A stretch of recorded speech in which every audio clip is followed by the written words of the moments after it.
सभी का स्वागत करें। एक बार जोरदार तालियों के साथ स्वागत कर दीजिए डॉक्टर R.K. मित्तल, कुलपति, सरदार वल्लभ भाई पटेल कृषि एवं प्रौद्योगिक विश्वविद्यालय।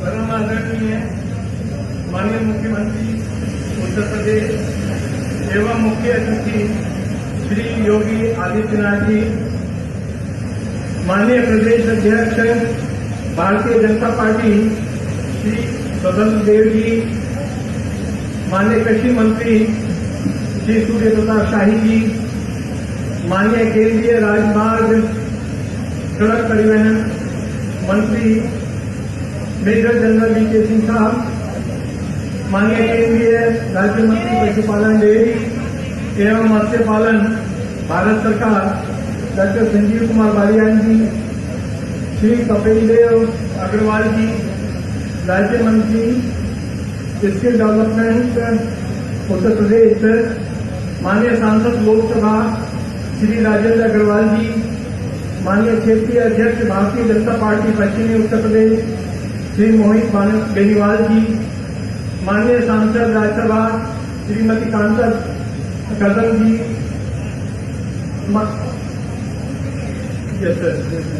माननीय राज्य मंत्री कृषि शिक्षा एवं अनुसंधान उत्तर प्रदेश श्री लाखन सिंह राजपूत जी, श्री अश्विनी त्यागी जी, माननीय विधायक सभी उपस्थित विधायकगण श्री देवेश चतुर्वेदी जी, अपर मुख्य सचिव कृषि श्री राजीव सब्रवाल जी, अपर पुलिस महानिदेशक मेरठ जोन श्रीमती ऋतु महेश्वरी प्रभारी मंडलायुक्त मेरठ श्री प्रवीण कुमार महानिदेशक पुलिस मेरठ, सभी सम्मानित उपस्थित जनप्रतिनिधि एवं अतिथिगण, विश्वविद्यालय प्रबंध मंडल के सभी आदरणीय सदस्यगण, सम्मानित किसान भाइयों और बहनों, विभिन्न संस्थानों, इंडस्ट्रीज और उपक्रमों के अधिकारी तथा कर्मचारीगण, विश्वविद्यालय के सभी अधिकारी, शिक्षक, वैज्ञानिक शिक्षकोत्तर कर्मचारीगण, प्रिय छात्र एवं छात्राओं, प्रेस एंड मीडिया के सहकर्मियों, भाइयों और बहनों एवं उपस्थित सज्जनों, आज भारत की आजादी की क्रांति धरा पर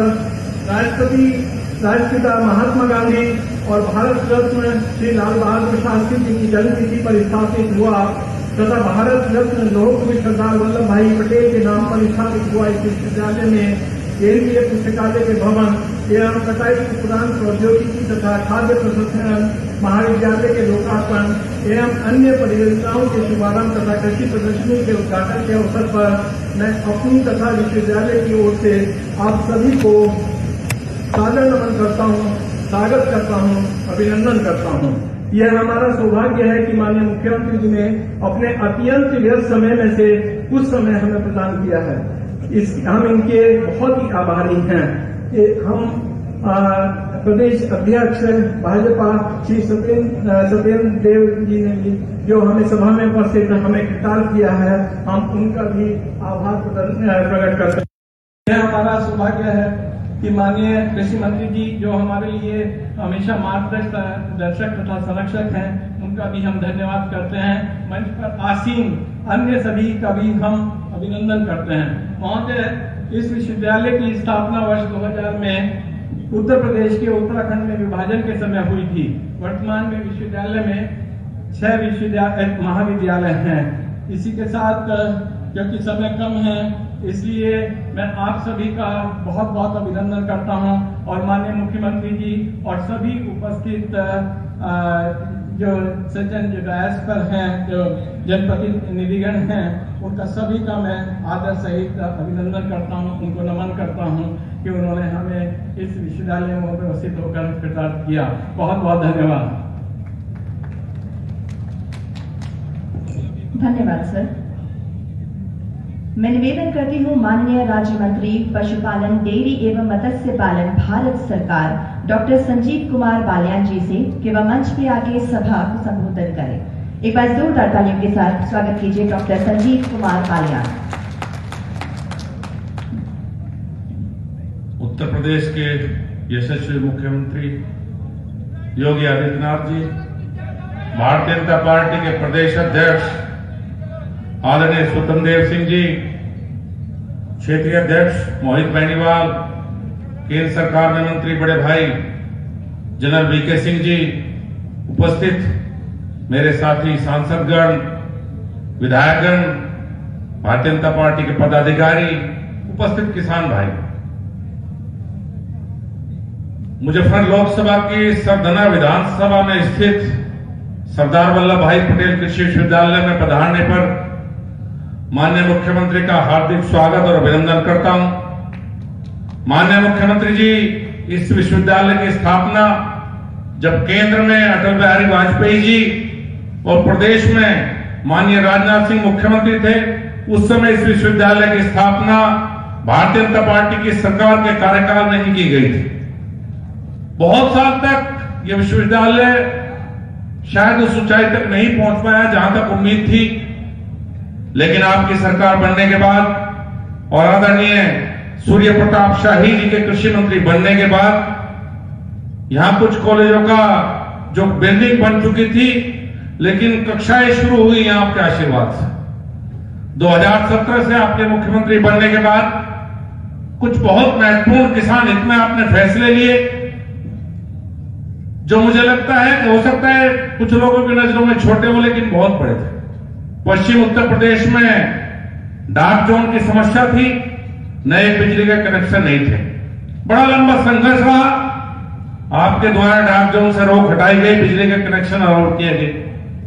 किसान अपने खेत से मिट्टी नहीं उठा सकता था, अगर 1 बीघे में खेत में मिट्टी उठा ली तो 10 लाख रुपए का नोटिस किसान के लिए आता था। आपने उसे भी समाप्त किया। माननीय मुख्यमंत्री जी, पश्चिम उत्तर प्रदेश गन्ने का क्षेत्र, यहां रोजी रोटी, हो सकता है देश में और जन आंदोलन हो, लेकिन हमारे लिए तो गन्ना ही सबसे महत्वपूर्ण है। मेरा विनम्रता पूर्वक एक निवेदन आपसे है कि 2 साल से गन्ने के भाव नहीं बढ़े। मुझे पता है इंटरनेशनल मार्केट में चीनी के कम है, लेकिन सीजन चले 2 महीने हो गए। मेरा आपसे अनुरोध है पश्चिम उत्तर प्रदेश के सभी किसानों की तरफ से कि इस बार कुछ कृपा हो जाए, थोड़ा गन्ने का भाव बढ़ जाए, क्योंकि महंगाई तो बढ़ती रहती है, किसान को भी कहीं ना कहीं हुआ है। आप विलंब से, मैं ज्यादा समय नहीं लूंगा, लेकिन अपने क्षेत्र की जनता से एक निवेदन जरूर करूंगा कि जितने काम मोदी जी के बनने के बाद केंद्र सरकार के द्वारा और योगी जी के बनने के बाद किसान हित में किए गए हैं, इतने काम किसी पहली सरकार ने नहीं किए।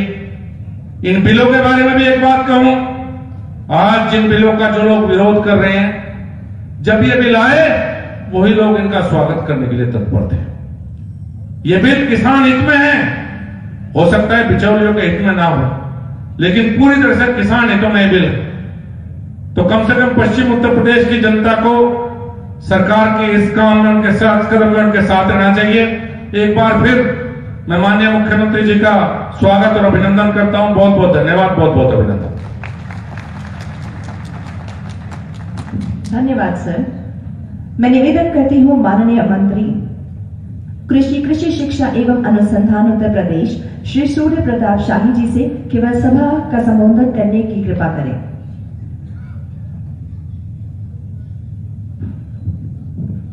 भारत माता की जोरदार गूंज के साथ कि हमारी आवाज उत्तर प्रदेश ही नहीं दूसरे राज्यों तक पहुंचे, मैं किसान भाइयों और बहनों से अनुरोध करना चाहता हूं कि ऐसी गूंज मचनी चाहिए कि पूरे देश में आपकी आवाज जाए। बोलिए भारत माता की, भारत माता की, भारत माता की। मोदी जी, योगी जी, मोदी जी, योगी जी।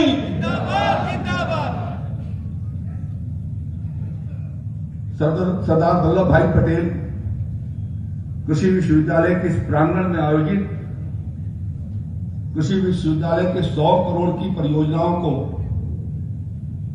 शिलान्यास और लोकार्पण के साथ इस कार्यक्रम में पधारे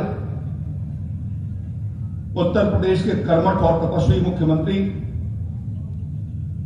श्रद्धेय आदरणीय योगी आदित्यनाथ जी,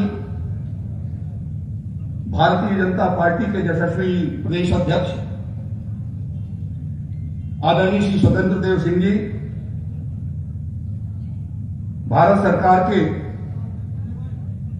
राज्य मंत्री और सेना के रिटायर्ड जनरल आदरणीय श्रीमान जनरल वीके सिंह साहब, जिनकी लोकसभा के भीतर यह हमारा कृषि विश्वविद्यालय पड़ता है, और भारत सरकार के पशुपालन मंत्री आदरणीय डॉक्टर संजीव बालियान जी, मेरे साथ कृषि विभाग में सहयोगी आदरणीय श्री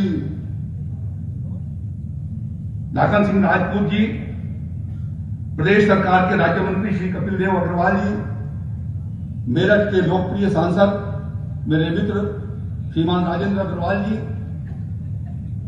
सभी सम्मानित माननीय विधायकगण, हमारे कृषि विभाग के अपर मुख्य सचिव डॉक्टर देवेश चतुर्वेदी जी, यहां के कुलपति डॉक्टर आर.के. मित्तल जी, भारतीय जनता पार्टी के क्षेत्रीय अध्यक्ष श्री मोहित बेनीवाल जी, प्रदेश महामंत्री भारतीय जनता पार्टी अश्विनी त्यागी जी, मंच पर बैठे हुए सभी सम्मानित अतिथिगण और आज के इस किसान सम्मेलन में उपस्थित हमारे मेहनतकश अन्नदाता किसान भाइयों और बहनों, मीडिया के सभी सम्मानित सज्जनों, मैं अपनी तरफ से और आप सबकी तरफ से उत्तर प्रदेश के तपस्वी मुख्यमंत्री, जो दिन रात अहर्निश जनता की सेवा में जुटे रहते हैं, ऐसे माननीय योगी आदित्यनाथ जी का आपके परिसर में अपनी तरफ से और आपकी तरफ से हार्दिक स्वागत करता हूं, अभिनंदन करता हूं और आपसे अनुरोध करता हूं कि करतल ध्वनि के साथ आप पूरे इस तपस्वी मुख्यमंत्री का स्वागत करें। माननीय मुख्यमंत्री के साथ आए हुए जो अन्य अतिथिगण हैं, माननीय प्रदेश अध्यक्ष भारतीय जनता पार्टी आदरणीय जनरल वीके सिंह साहब, इन सभी का मैं हार्दिक स्वागत और अभिनंदन करता हूं। कृषि वैज्ञानिकों का अभिनंदन करता हूं और मुख्यमंत्री जी को धन्यवाद देना चाहता हूं कि अपनी व्यस्ततम समय में, एक बार पहले भी कार्यक्रम लगा था लेकिन कुछ कारणों से निरस्त हो गया, आज खराब मौसम के बाद भी हेलीकॉप्टर यहां पर आया, उतर नहीं सका, फिर गाजियाबाद जाकर के बाई रोड आप हम लोगों के बीच में उपस्थित हैं। आप जितना मेहनत परिश्रम करते हैं वो स्वागत योग्य है, वंदन योग्य है, मैं आपका अभिनंदन करता हूं।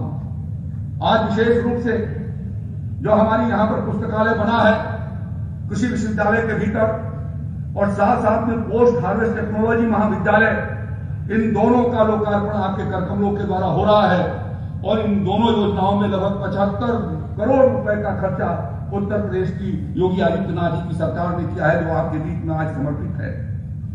7 कृषि विज्ञान केंद्र जिनका हम जीर्णोद्धार का कार्यक्रम चला रहे हैं, समाजवादी पार्टी की सरकार में, बहुजन समाज पार्टी की और यूपीए के शासनकाल में ये सारे कृषि विज्ञान केंद्र उपस्थित थे। मोदी जी की सरकार ने 20 कृषि विज्ञान केंद्र दिए। पश्चिमी उत्तर प्रदेश के इस मेरठ विश्वविद्यालय के भीतर 7 कृषि विज्ञान केंद्र थे। 4 साल बीतने के बावजूद भी समाजवादी पार्टी की सरकार ने कृषि विज्ञान केंद्रों को चलाए जाने के लिए स्थान नहीं दिया था। किसानों के लिए आंदोलन करते हैं, कृषि शिक्षा की बात करते हैं, लेकिन किसानों को तकनीकी की जानकारी कैसे हो, किसान कैसे समृद्धशाली हो सके, जिलों में मंदिर के रूप में, किसानों के लिए मंदिर के रूप में काम करने वाले कृषि विज्ञान केंद्रों को जगह नहीं दिया गया, जिसको योगी आदित्यनाथ जी की सरकार ने दिया और उन 7 जगहों पर हमने कृषि विज्ञान केंद्र प्रारंभ कर दिया है। पुराने 7 कृषि विज्ञान केंद्रों को लगभग 11 करोड़ रुपए देकर के उनको पुनर्जीवित करने का काम कर रहे हैं। इस विश्वविद्यालय परिसर के भीतर हमारे वेटनरी के विद्यार्थी वो जाया यहां पढ़ते थे और इम्तिहान देने के लिए जाया करते थे। महाराजगंज विश्वविद्यालय आपके आने के बाद जो प्रयास हुए, बीसीसीआई से जो हमको मान्यता मिली, आज मेरठ में पढ़ने वाला विद्यार्थी मेरठ के भीतर ही परीक्षा दे करके और वो उत्तीर्ण होकर के बेहतर काम की ओर जा सकता है। ये सुविधा आपके आशीर्वाद से प्राप्त हुई है। माननीय मुख्यमंत्री जी आज और 5-6 योजनाओं का आप यहां पर लोकार्पण कर रहे हैं। मेरठ के ऊपर के लगभग मैं समझता हूं कि 50 से ज्यादा परियोजनाओं का भी लोकार्पण आपके हाथों से द्वारा हो रहा है।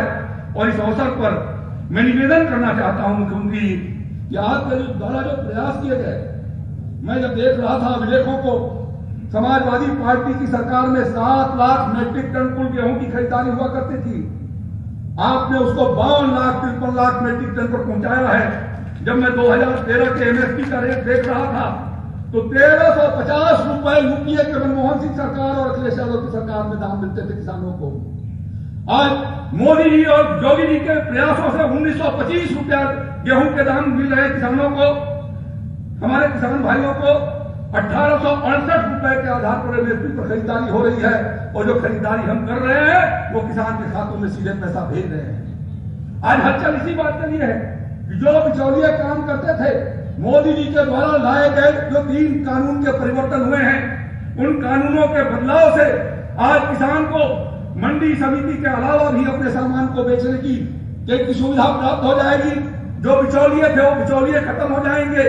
किसान अपने मन मर्जी के रेटों के आधार पर जब चाहे तब जिसको चाहे उसको बेच सकेगा, और जो बीच में बिचौलिए दाम खा लिया करते थे वो सीधे किसानों के पास जाएगा।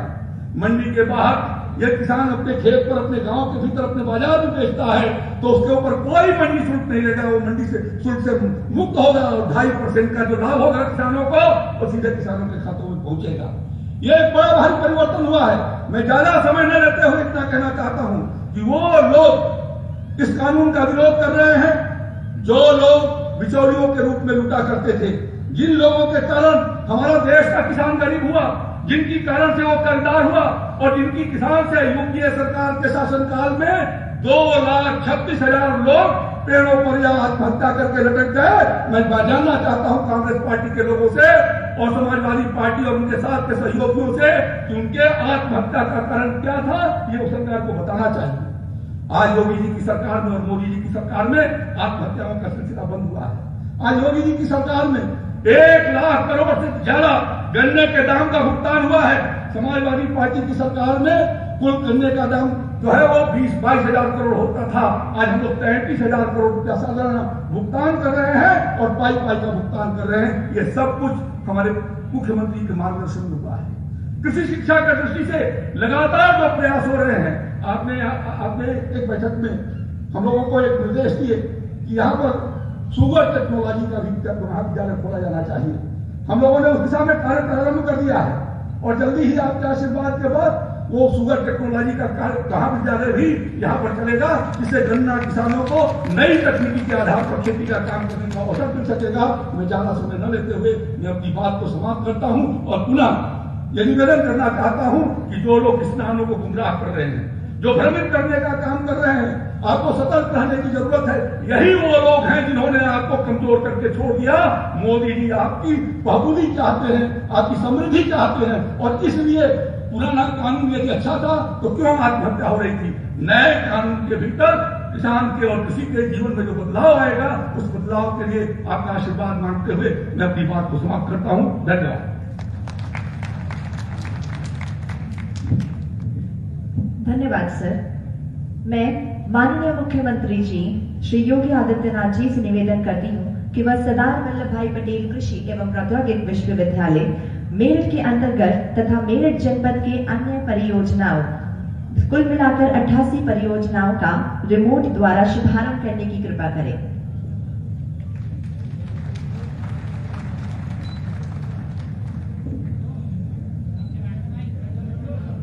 पंडाल में मौजूद सभी मेहमानों से मेरी निवेदन है कि प्लीज एक बार जोरदार तालियों के साथ सभी का स्वागत और अभिनंदन करें। साथ ही कुल मिलाकर 88 परियोजनाएं आज उनका शुभारंभ हो रहा है माननीय मुख्यमंत्री श्री योगी आदित्यनाथ जी के द्वारा।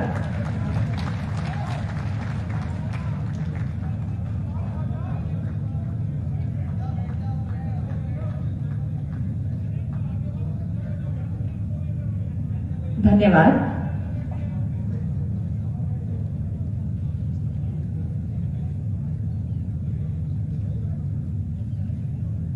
मैं माननीय मुख्यमंत्री जी उत्तर प्रदेश श्री योगी आदित्यनाथ जी से निवेदन करती हूं कि वह सभा को अपने आशीर्वचन प्रदान करने की कृपा करें। एक बार जोरदार तालियों के साथ स्वागत कीजिए माननीय मुख्यमंत्री जी उत्तर प्रदेश श्री योगी आदित्यनाथ जी।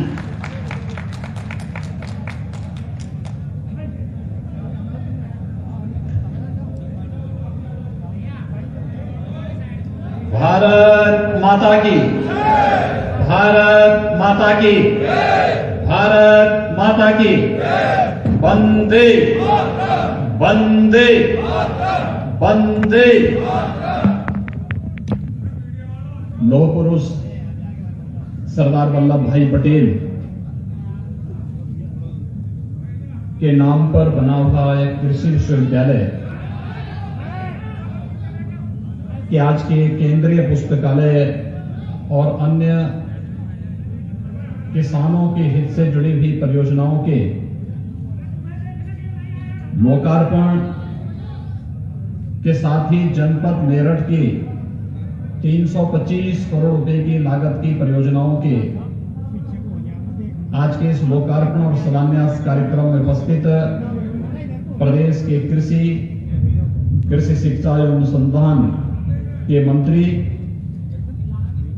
श्री सूर्य प्रताप शाही जी,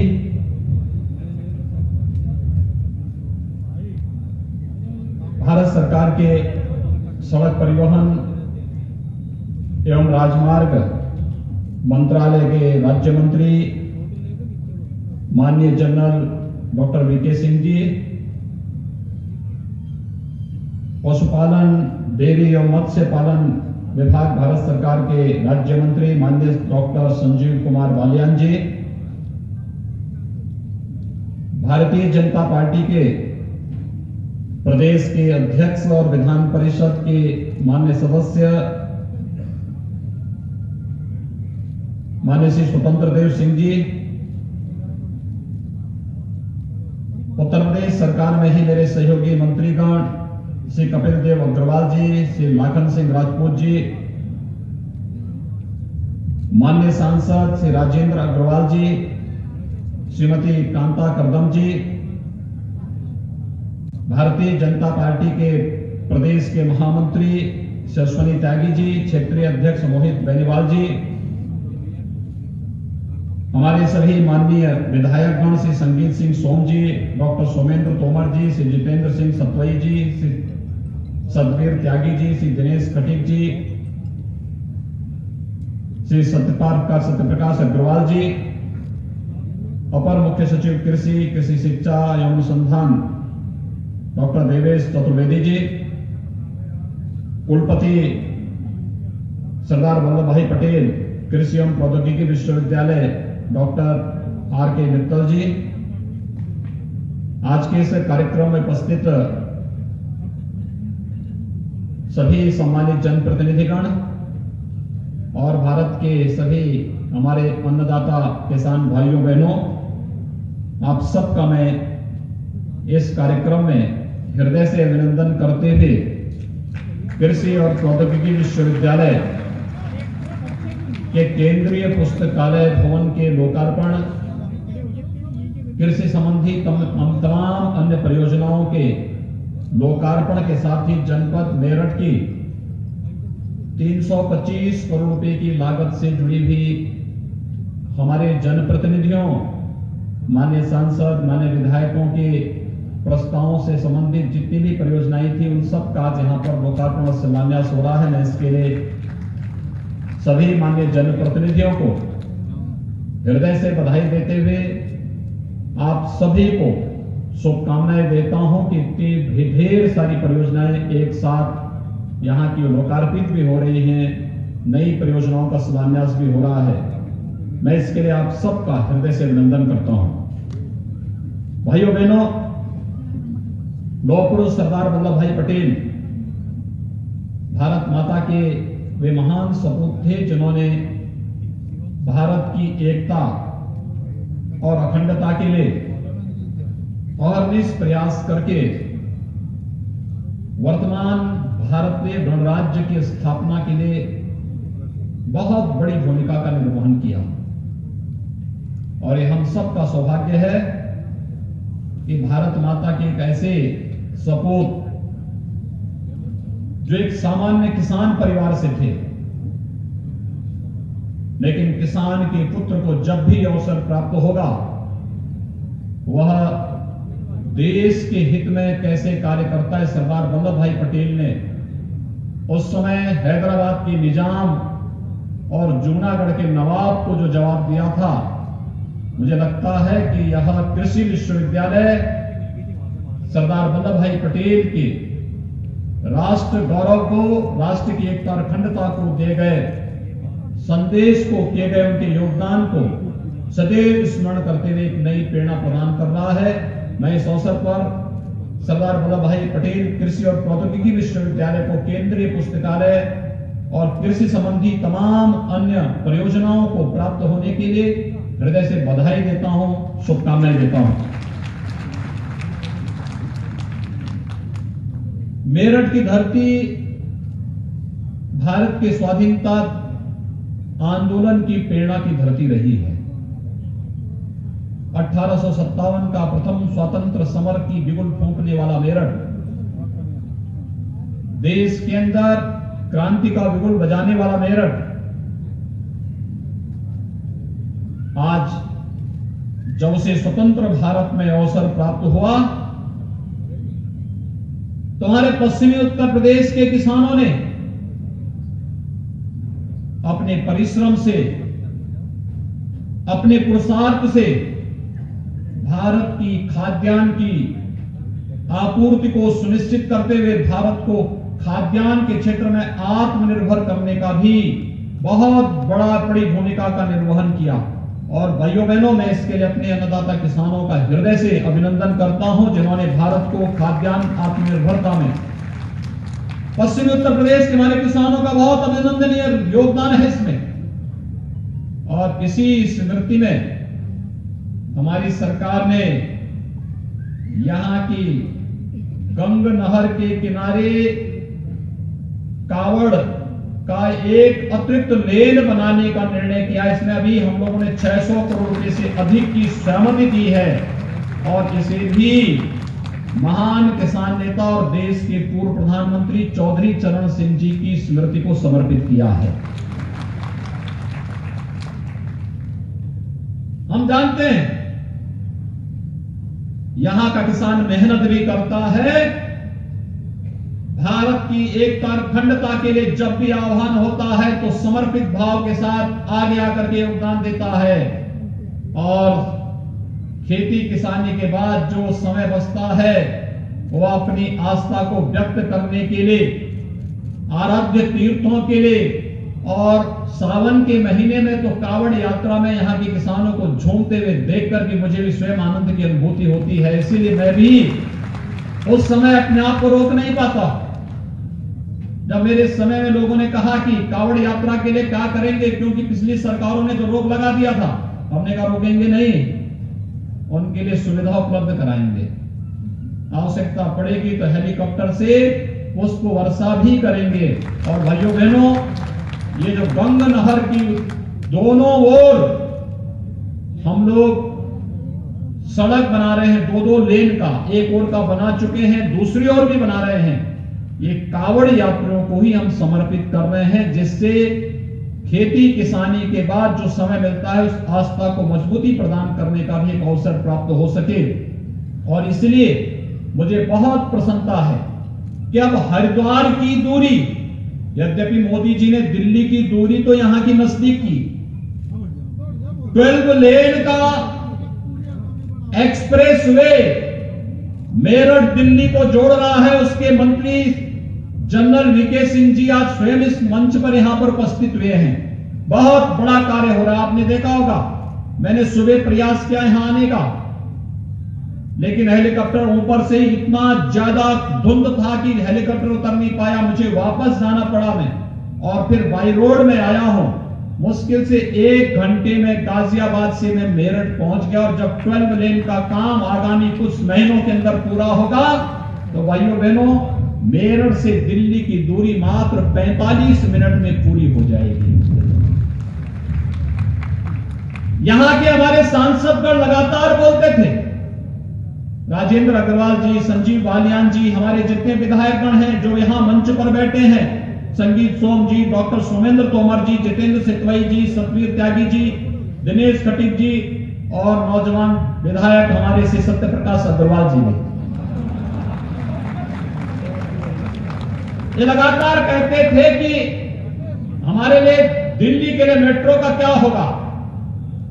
भाइयों बहनों, 32,000 करोड़ रुपए की लागत से हम लोग भारत सरकार के सहयोग से एक नया मेट्रो का विकल्प RRT के नाम से मेरठ को दिल्ली के साथ जोड़ रहे हैं और ये देश का पहला ऐसा कार्य होने जा रहा है जो इतनी बड़ी दूरी से जोड़ने की कार्य योजना बन रही है। और हम लोग इसको प्रस्ताव भेजे हैं कि यह अगर मेरठ के बाद मुजफ्फरनगर तक भी चल जाए तो एक और अच्छा काम हो जाएगा। भाइयों बहनों, ये विकास के कार्य हैं और ये गंगा नहर भी हरिद्वार के साथ हमारे संपर्क को सीधे जोड़ रहा है। उत्तराखंड सरकार से हमने इस संबंध में वार्ता की। उत्तराखंड सरकार ने भी अपनी सहमति दी है। हम लोगों ने कहा उत्तर प्रदेश तक तो हम लोग बनाएंगे, उत्तर प्रदेश के बाद उत्तराखंड सरकार बनाए। उत्तराखंड के माननीय मुख्यमंत्री ने सहमति दी और मैंने ये भी प्रस्ताव दिया है कि अगर कांवड़ यात्रियों के लिए हमें हरिद्वार तक भी बनाना पड़ेगा तो भी हम लोग बनाएंगे। उत्तराखंड सरकार का, भारत सरकार का सहयोग लेंगे। भाइयों बहनों, ये इसलिए जिससे पश्चिमी उत्तर प्रदेश के अन्नदाता किसानों ने, यहां के नौजवानों ने, यहां की बहन बेटियों ने, माताओं ने, यहां के विद्वानों ने, यहां के हर तबके के लोगों ने देश के विकास के लिए जो अपना योगदान दिया है, उस योगदान के प्रति शासन भी कृतज्ञता पूर्वक अपना कार्य कर सके। और भाइयों बहनों, केंद्र और प्रदेश सरकार इसी भाव के साथ कार्य कर रही है। यह कृषि और प्रौद्योगिकी विश्वविद्यालय जो सरदार वल्लभ भाई पटेल के नाम पर बना है, याद करिए, यह भी भारतीय जनता पार्टी की सरकार ने यहां पर दिया था, लेकिन इसकी प्रगति एक प्रकार से थम सी गई थी और फिर से भारतीय जनता पार्टी की सरकार आई। मैं कृषि मंत्री साई जी को और कृषि राज्य मंत्री श्री लाखन सिंह जी को हृदय से धन्यवाद देता हूं कि उन लोगों ने कृषि और कृषि शिक्षा के क्षेत्र में एक नया अभियान प्रारंभ किया है। और वो अभियान, क्योंकि जब हमारे किसान को नई तकनीक मिलेगी, हमारे किसान को समय पे बीज और खाद की उपलब्धता होगी, तो वह इस धरती से केवल फसल ही नहीं, सोना पैदा करने की क्षमता रखता है। और हमारा अन्नदाता किसान जब भी उसे अवसर मिला है तब वो इसने करके दिखाया है। भाइयों बहनों, प्रदेश के अंदर आपने इस बात को देखा होगा, पिछले 3 वर्षों के दौरान गन्ना किसानों को 1,12,000 करोड़ रुपए का गन्ना मूल्य का भुगतान प्रदेश सरकार ने करवाया। चौधरी चरण सिंह जी की करप भूमि की चीनी मिल, रमाला चीनी मिल, 40 वर्षों से मांग हो रही थी कि यहां पे चीनी मिल का विस्तारीकरण होना चाहिए, चीनी मिल में नए सिरे से इसमें नई तकनीक के साथ इसे चलाया जाना चाहिए। कोई सुनने वाला नहीं था। हमारी सरकार आई, एक मुफ्त पैसा दिया और विगत वर्ष ही हम लोगों ने रमाला चीनी मिल के विस्तारीकरण के साथ साथ नए सिरे से नया प्लांट वहां पर देकर के यहां के किसानों को पूरी तरह आश्वस्त किया कि गन्ना किसानों के हितों को हर प्रकार का संरक्षण देंगे। अब तो प्रधानमंत्री मोदी जी का मैं अभिनंदन करता हूं कि गन्ना किसान आने वाले समय में आश्वस्त हो सकता है कि उसके गन्ना मूल्य का पाई पाई का भुगतान होगा, कोई रोक नहीं पाएगा। क्योंकि अब तो चीनी के साथ साथ फाइन चीनी, सल्फरलेस चीनी भी बनाने की कार्रवाई प्रदेश में हमने प्रारंभ कर दी है। और साथ साथ चीनी की जितनी आवश्यकता देश और दुनिया को होगी उतनी चीनी उत्पादन करेंगे। और शेष गन्ने से इथेनॉल बना करके यहाँ के ट्रैक्टर, यहाँ के ट्रक, यहाँ के वाहन, ये सभी को इथेनॉल से चलाने की व्यवस्था करेंगे तो हमें खाड़ी के देशों को पेट्रोल और डीजल के नाम पे पैसा नहीं देना पड़ेगा। यानी ये डीजल और पेट्रोल के नाम पे जो पैसा खाड़ी के देशों को जाता, विदेशों को जाता है, ये पैसा भी हमारे अन्नदाता किसानों के खाते में जाएगा। और इस दिशा कार्य आज प्रारंभ हो रहा है। प्रदेश के अंदर इथेनॉल के नए प्लांट लगने प्रारंभ किए। खांडसारी उद्योग में आपने देखा होगा किस प्रकार की स्थिति थी। पिछली सरकारों ने लाइसेंस देना बंद कर दिया, लेकिन सरकार आई, हम लोगों ने गन्ना मंत्री से कहा कि भाई क्या कर सकते हैं। उन्होंने कहा लाइसेंस फ्री कर देते हैं, ऑनलाइन कर देते हैं। और आज मुझे बताते हुए प्रसन्नता है 300 से अधिक खांडसारी उद्योग को लाइसेंस देकर के यहां पर व्यापक पैमाने पर फिर से पश्चिमी उत्तर प्रदेश में खांडसारी उद्योग पुनर्जीवित हो गया है, रोजगार के साथ जुड़ रहा है। कल हम लोग गाजियाबाद में थे, कैलाश मानसरोवर भवन का हम लोगों ने कल वहां उद्घाटन किया है। भाइयों बहनों, ये सब कार्य इसलिए हो रहे हैं कि हम सब विकास के साथ कदम से कदम मिलाकर के चल सके। जो यहां के आपकी सोच है, उस सोच के साथ हमारे सांसद, हमारे विधायकगण आपके साथ मिलकर के कार्य करेंगे और उस सोच को आगे बढ़ाने के लिए सरकारें आपके साथ जब खड़ी होंगी और द्रुत गति से आगे बढ़ता हुआ दिखाई देगा। और कुछ लोगों को एक गास अच्छा नहीं लगता, वही लोग षड्यंत्र करना चाहते हैं। किसान को सब्सिडी का लाभ कैसे मिल जा रहा है, उनको परेशानी है। किसान के खाते में पैसा कैसे जा रहा है, उन्हें परेशानी इस बात को लेकर के है। भारत के अंदर इतने बड़े देश को मोदी जी कैसे सुरक्षित रख दे रहे हैं, विकास भी हो रहा है, किसानों को लाभ भी मिल रहा है, नौजवानों को भी लाभ मिल रहा है, महिलाओं को भी हर सुविधा से जोड़ा जा रहा है। और दूसरा, सीमाओं की सुरक्षा भी मजबूती के साथ होकर के अगर कभी पाकिस्तान आंख उठा करके देखने का प्रयास करता है तो भारत का बहादुर जवान पाकिस्तान के अंदर घुस करके उसके सभी आतंकी कैंपों को नष्ट करने का काम भी करता है। यही तो मोदी जी का कमाल है। भारत के दुश्मन तो घबरा ही रहे हैं, लेकिन भारत की प्रगति से ईर्ष्या करने वाले, विदेशी जूठन से पलने वाले लोग भी अब षड्यंत्र करने में कोई कोताही नहीं बरत रहे। और भाइयों बहनों, उन्हीं लोगों को यही परेशानी है। याद करिए, कभी स्वर्गीय राजीव गांधी जी ने कहा था, राजीव गांधी जी देश के प्रधानमंत्री रहे, प्रधानमंत्री जब थे तब उन्होंने इस बात पे चिंता व्यक्त की थी कि दिल्ली से 100 रुपया आता है, लेकिन एक किसान और एक मजदूर तक पहुंचते पहुंचते वह केवल 10 रुपये रह जाता है। ये 90 रुपया कौन चढ़ कर जाता है? ये वही चढ़ कर जाते हैं जो आज किसानों की प्रगति और देश की प्रगति पर हो हल्ला करके देश के अंदर गुमराह करके अव्यवस्था और अराजकता का माहौल पैदा करने का प्रयास कर रहे हैं। क्योंकि मोदी जी ने तकनीक के साथ जोड़ने का कार्य जो देश को कर दिया, उन्हें परेशानी हो रही है। उन्हें परेशानी इस बात को हो रही है, उनकी परेशानी तब भी सामने आ रही थी जब कश्मीर में धारा 370 समाप्त कर दी गई थी, क्योंकि वो चाहते ही नहीं थे कि कश्मीर की ये समस्या का समाधान हो, क्योंकि कश्मीर की समस्या उनके चंदा उगाही का एक माध्यम था।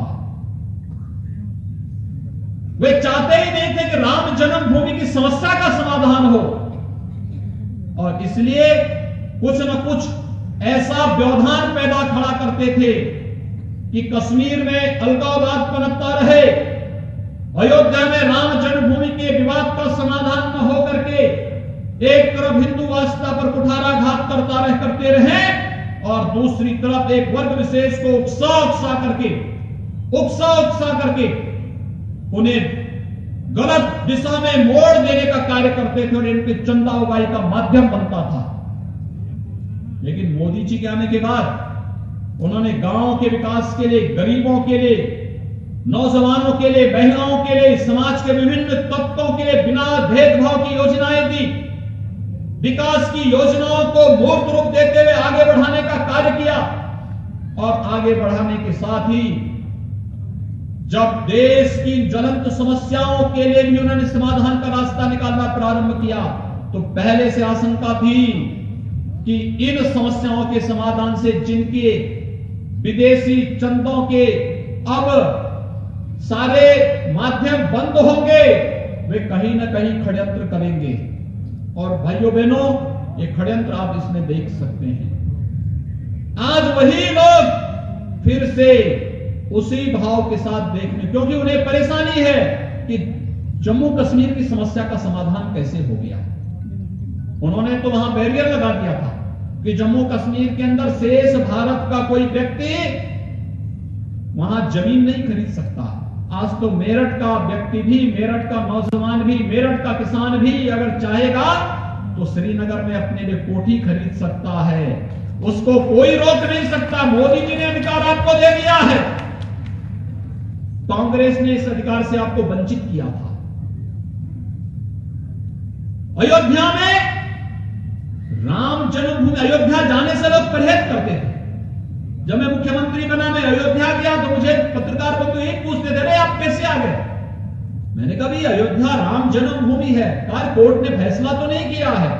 हमने कहा वह भी हो जाएगा, चिंता क्यों कर रहे हैं? और 5 अगस्त को तो मोदी जी ने मंदिर के निर्माण का भी शिलान्यास करके भव्य राम मंदिर निर्माण का शिलान्यास करने का कार्य भी कर दिया है। 500 वर्षों की समस्या का समाधान हुआ। ये परेशानी है लोगों को, जो वामपंथी हैं, जो भारत की प्रगति नहीं चाहते हैं, गरीब के चेहरे पर खुशहाली नहीं चाहते, किसान की समृद्धि नहीं चाहते, महिलाओं को विकास की मुख्य धारा के साथ नहीं जुड़ने देना चाहते, वे लोग कुछ न कुछ षड्यंत्र करते रहते हैं। और आज वही लोग षड्यंत्र करने का प्रयास किस रूप में कर रहे हैं? कृषि संबंधी सुधार के कानून पर आपने देखा होगा कितना हो रहा है।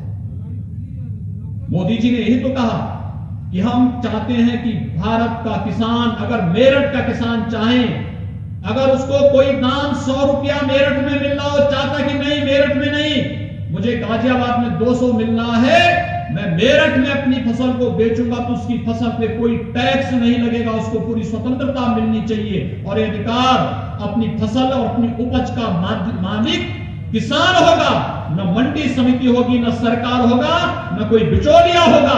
यह अधिकार प्रधानमंत्री मोदी जी ने आपको दिया है। और कुछ लोगों को यही परेशानी है कि किसान को यह अधिकार क्यों मिल गया? किसान इस प्रकार के कार्यों के साथ कैसे जुड़ सकता है?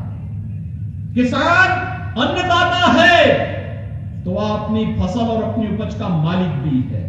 वह तय करेगा उसे अपनी फसल को कहां बेचना है, उस पर कोई टैक्स न मंडी के अंदर न मंडी के बाहर कहीं नहीं लगना चाहिए। और यही प्रधानमंत्री जी ने कहा। प्रधानमंत्री मोदी जी ने इस बात को स्पष्ट किया है कि एफपीओज का गठन करेंगे, लेकिन खेत का मालिक किसान ही होगा और मुनाफा में बराबर का हकदार भी किसान ही होगा। किसान तो मुनाफे से कोई वंचित नहीं कर सकता है। उसकी आमदनी को कई गुना जब हम बढ़ाएंगे, उसके चेहरे पर खुशहाली आएगी, जब उसकी समृद्धि आएगी। और ये चेहरे पर खुशहाली, ये उसकी समृद्धि भारत की समृद्धि का आधार बनेगा। याद करिए 2014 में ही प्रधानमंत्री मोदी जी ने कहा था 2022 तक किसानों की आमदनी दुगनी होनी चाहिए।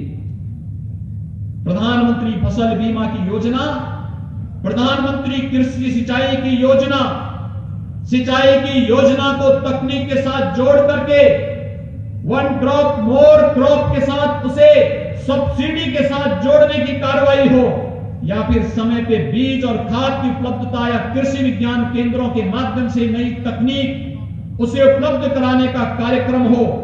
ये सभी तो तेजी के साथ आगे बढ़ रहे हैं। विपक्ष को तो तब भी परेशानी थी जब प्रधानमंत्री मोदी जी ने किसानों के लिए प्रधानमंत्री किसान सम्मान निधि का लाभ दिया। उनको परेशानी इस बात को लेकर के किसान को लाभ कैसे मिल जा रहा है, तब भी हो हल्ला करते थे। तमाम प्रकार की तब भी ये बातें करते थे कि किसान को लाभ नहीं मिलना चाहिए। फरवरी 19 में प्रधानमंत्री किसान सम्मान निधि मोदी जी ने लागू की और उत्तर प्रदेश से ही लागू किया। और उस समय जब इसे लागू किया गया तब भी कांग्रेस के लोग कहते थे कि चुनावी सगोपा है, लेकिन ये पैसा पिछले 1.25 वर्षों से लगातार किसान के खाते में जा रहा है। लोग कहते थे कोरोना कालखंड में ये सब रुक जाएगा। मोदी जी ने कहा कि मंत्रियों का वेतन रुकेगा, विधायक सांसद का वेतन रुकेगा, लेकिन किसान की किसान सम्मान निधि नहीं रुकेगी। ये है काम।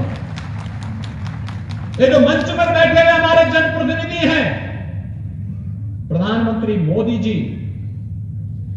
उनकी प्रेरणा के केंद्र बिंदु हैं।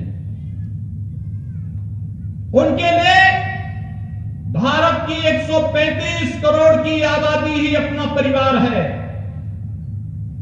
और भारत की 135 करोड़ आबादी के लिए, भारत के 135 करोड़ नागरिकों के जीवन में खुशहाली लाना, उनके जीवन में समृद्धि लाना, इसी कार्य के लिए उन्होंने अपना पूरा जीवन समर्पित किया है। और मंच पर बैठा हुआ एक एक जनप्रतिनिधि जब अपनी पूरी का पूरा वेतन, अपनी पूरी की पूरी निधि कोरोना के उपचार के लिए, कोरोना जैसी महामारी के लिए लड़ने के लिए सरकार को समर्पित करता है, तो उस समय एक शर्त रखता है कि किसान को प्रधानमंत्री किसान सम्मान निधि मिलनी चाहिए। और भाइयों बहनों, कोरोना कालखंड में हर एक किसान के खाते में पैसा गया।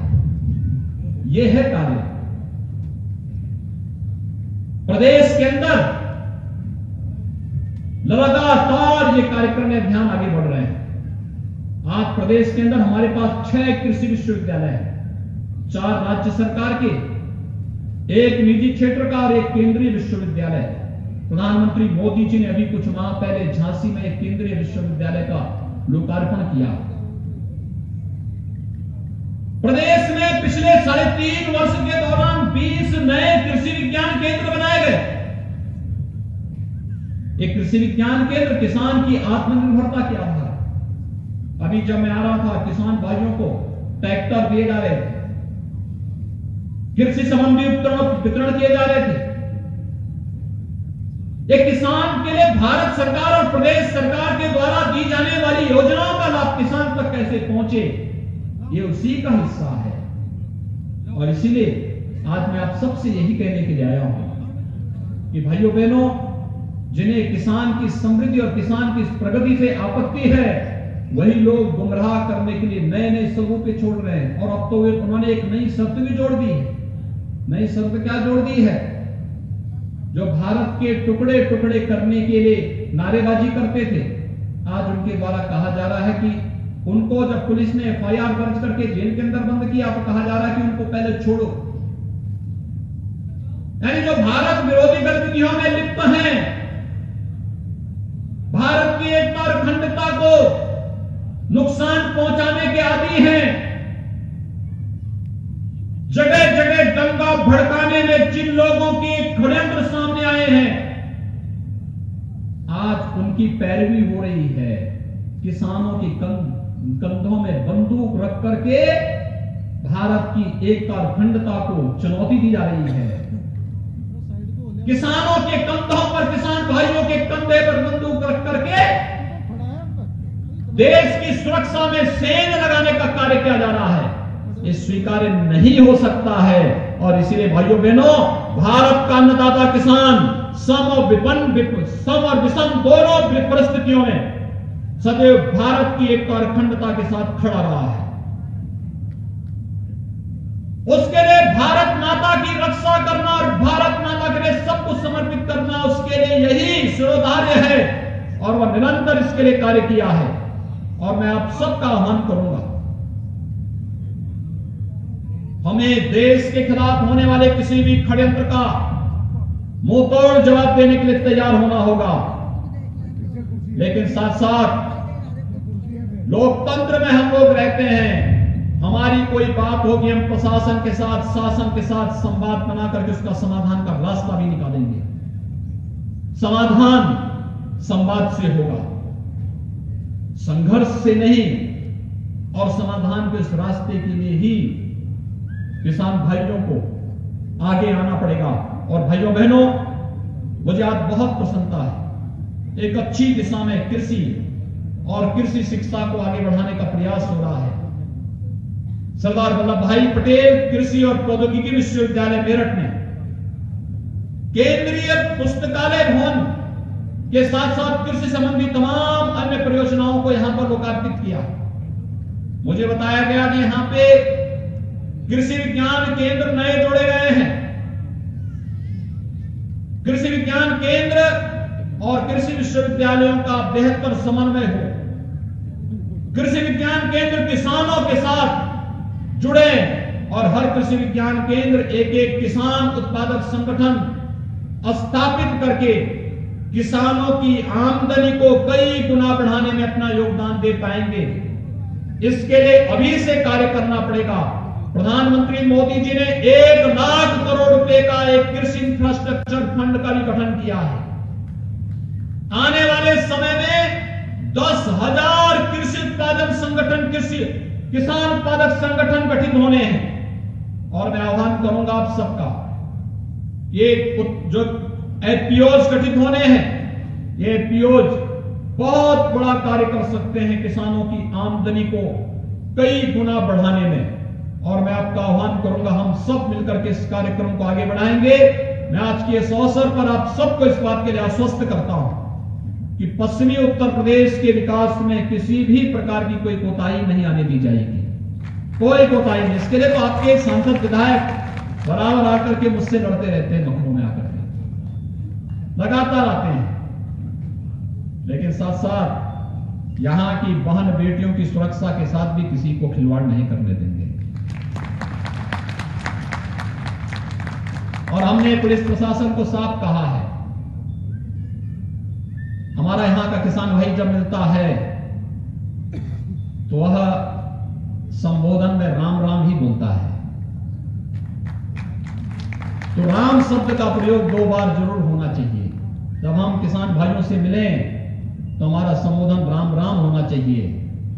और जब सुरक्षा के साथ सेंध लगाने वाले कोई भी ऐसा दुराचारी अपराधी बहन बेटियों की सुरक्षा के साथ सेंध लगे तो उसकी राम नाम सत्य है की यात्रा भी निकलनी चाहिए।